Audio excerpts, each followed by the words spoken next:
So very recently, I reviewed a holiday rom-com on Netflix and said that the bar is actually very low for these to be entertaining. They just need to have some likable characters and a cute story, and then I'm all in. Well, Netflix is bringing us another holiday romance. This time it's called The Noel Diary. So how does this one stack up? When best-selling author Jake Turner returns home at Christmas to settle his estranged mother's estate, he discovers a diary that may hold secrets to his own past and that of Rachel, an intriguing young woman on a mission of her own. Together, they embark on a journey to confront their pasts and discover a future that's totally unexpected.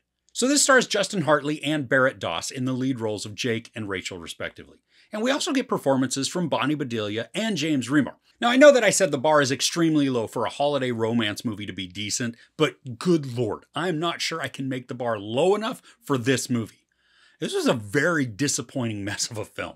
The premise is actually a very good one, where we have this young bachelor who's pretty much a loner, and he meets a young woman who happens to be searching for someone in her past. They then team up and along the way discover things that tie them together in ways they didn't expect. And of course, they fall in love in the process. But there are so many odd choices in this regarding the storytelling, it just made me scratch my head.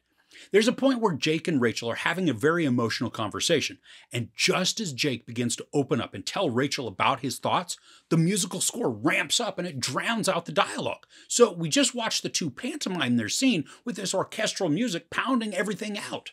There's also a moment where Jake is meeting somebody that he's not seen in a while, and the scene goes on for an extended period of time, which does make sense. Except all the while, we're wondering, where did Rachel go? I mean, is she just still sitting out in the car hours later? There's supposed to be baggage and hurts mixed with Jake and the one that he goes to see, but it's resolved instantly. I mean, we're talking 30 years of junk, and poof, it's gone, and all's right with the world in a blink of an eye. Now, I'm not saying we need a long, drawn-out, dramatic blow-up, but I think the story deserves a bit of tense dialogue that shows our characters learning and growing to then make the resolution feel earned. And then we got the final end of the film. We watch characters say and do things that we're sure go against what they really feel. But that's how the story's playing out. And then in a very sudden move, there's another resolution that ends with the frame freezing on Jake and this very awkward smile like...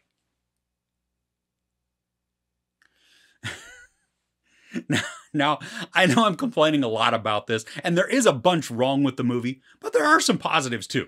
Both Justin Hartley and Barrett Doss do have chemistry together, and I think they're charismatic on their own. I also enjoyed watching the two together, and I wanted them to be the couple that falls in love. They're also both really nice people, so we're never really conflicted about how to feel about them. They're worth rooting for, and it's nice to see pleasant people within a story. That's a funny thing. I mean, everybody in this film is extremely polite. Like there's zero strife amongst any of the characters. And even when there is a bit of side drama with Rachel and a relationship of hers, I mean, all of it is nice and amicable.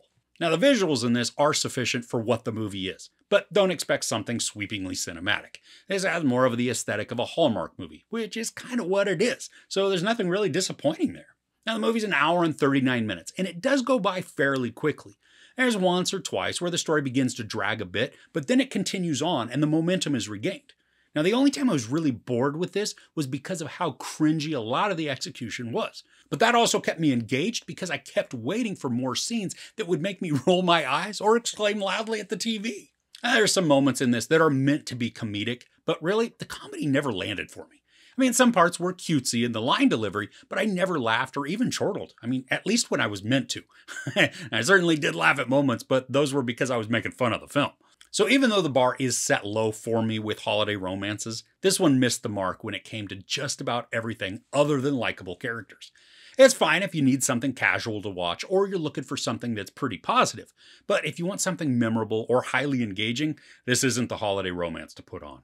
Overall, The Noel Diary features charismatic characters in a story that has a lot of potential, but squanders it through rushed storytelling and odd stylistic choices. The positivity of the characters is refreshing, but not enough to make this memorable, captivating, or even enjoyable. There's no sex or nudity, a little profanity, and no violence. I give The Noel Diary 2 out of 5 couches. So what's a holiday romance movie that you gravitate towards? Let me know in the comments below. If you enjoyed this, please give it a like. Also, don't forget to share and subscribe. I'm Chris. This is Movies and Munchies. Thanks for couching with me.